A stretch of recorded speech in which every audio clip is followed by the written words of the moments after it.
O exorcismo, desafiado pelo mal. Antes de entrar no relato de fato, é importante dizer que me considero espírita kardecista, não praticante atualmente, e que, antes disso, fiz parte da Umbanda. Minha mediunidade sempre foi muito apurada. O ano era 2008 e, na época, eu era espírita kardecista praticante. Namorava um menino que vamos chamar de Pedro. Eu praticamente me mudei para a casa do Pedro e sua família. Moravam eu, Pedro, seu pai, sua mãe, 2 irmãs e seus respectivos namorados. A casa era enorme e ficava em uma esquina, uma encruzilhada, própria para oferendas. Pedro não tinha prazer pela vida. Eu o conhecia assim. Seus únicos prazeres eram comer e trabalhar. Ele era professor.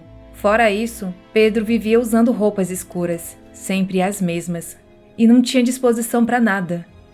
Minha mediunidade logo apitou e percebi que aquilo ia muito além de um estilo de vida. Apesar de, estranhamente, não sentir nenhuma presença obscura de fato. Em uma conversa com sua mãe católica, eu disse que sentia que Pedro estava com um espírito obsessor, e ela também sabia que tinha algo errado e já fazia tempo. Então começamos a convidá-lo para ir em uma sessão espírita. Ele sempre marcava e desistia no dia. Isso me dava mais certeza de que eu estava certo. Aquilo que o acompanhava não o deixava procurar ajuda. Até que um dia ele aceitou e fomos. Pedro tomou um passe e passou uma semana como uma pessoa totalmente diferente, mais alegre e mais disposto. Ele precisava voltar para mais sessões. Ele nunca retornou e entrou novamente em seu modo sem brilho.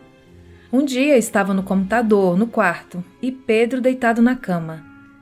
A irmã de Pedro estava na porta conversando com a gente. Foi então que o embate com aquilo teve início. No meio da conversa, a irmã de Pedro olhou para ele e falou: "Por que seus olhos estão marejados?" Eu vi um rosto horrível atrás de você, na altura do seu ombro, olhando para mim e rindo. Pedro respondeu. Bingo! Seja lá o que fosse aquilo, acabara de se manifestar, pela primeira vez. Eu já senti o que estava por vir, mas não sabia que seria tão intenso. A irmã de Pedro voltou para o quarto.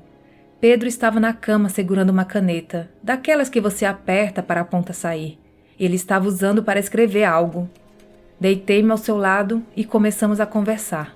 Não sei por qual motivo, pois foi involuntário. Encostei minha cabeça na dele e comecei a fazer uma oração em minha mente, um Pai Nosso. Ali, naquele momento, eu despertei o que estava com ele. Pedro começou a bufar e a intensidade foi aumentando juntamente com a intensidade com que ele apertava a caneta. Em um determinado momento, Pedro começou a urrar, como um bicho, como uma besta, muito alto. A partir daí, minhas ações não seguiam uma lógica. Não eram racionais. Era como se eu soubesse o que fazer, mesmo que eu sentisse que eu não controlava meu próprio corpo. Me levantei, olhei para Pedro. Ele me olhava com uma certa fúria. Urrava, mas não se mexia, apenas a caneta.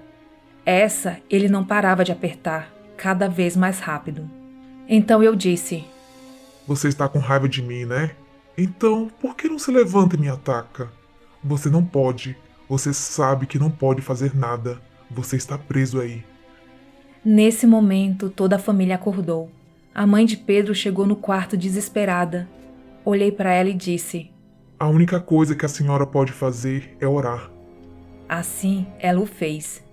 Enquanto ela orava, eu fui para cima de Pedro. Comecei a fazer o sinal da cruz em sua testa e a expulsar o que estava ali. Os urros aumentavam. Desculpe não conseguir descrever, mas imaginem um urso a plenos pulmões, com um toque de filme de terror. É o máximo que consigo tentar descrever. Pedro seguia imóvel.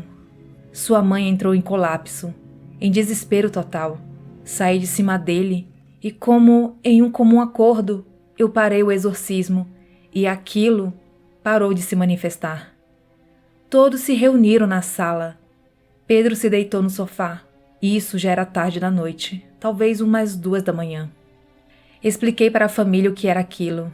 Então Pedro começou a sorrir no sofá. Eu sabia que não era ele. Perguntei por que ele estava sorrindo e ele disse: Tem uma voz no meu ouvido dizendo que você não vai conseguir o que você quer. Respondi. Não vou? É o que veremos. Pedi à mãe de Pedro que trouxesse um terço e o entregasse. Ela tinha vários, assim ela o fez. Pedro segurou. Depois de alguns instantes, ele abriu a mão e o terço estava partido. Do nada. Pedi a ela um segundo. Aconteceu a mesma coisa. Ali eu entendi que o que estava com ele não era fraco e não temia. Quando ela trouxe o terceiro terço, eu pedi que o desse na minha mão primeiro. Fiquei com o terço na mão. Fui até Pedro, olhei nos olhos dele e disse: Agora quero ver você arrebentar esse aqui. O terceiro não arrebentou e Pedro voltou ao normal. Por outros motivos, terminamos o relacionamento. A minha mãe continuou visitando a família e me disse, dias depois, que Pedro era outra pessoa. Estava muito melhor, mais livre e feliz. Realmente, Pedro mudou muito da água para o vinho. Olhei para minha mãe e disse: Eu consegui. Quando eu saí, levei comigo o que estava com ele. E de mim, aquilo voltou para onde pertencia, para a escuridão. Esse relato eu recebi no Telegram e foi enviado pelo Everton Machado.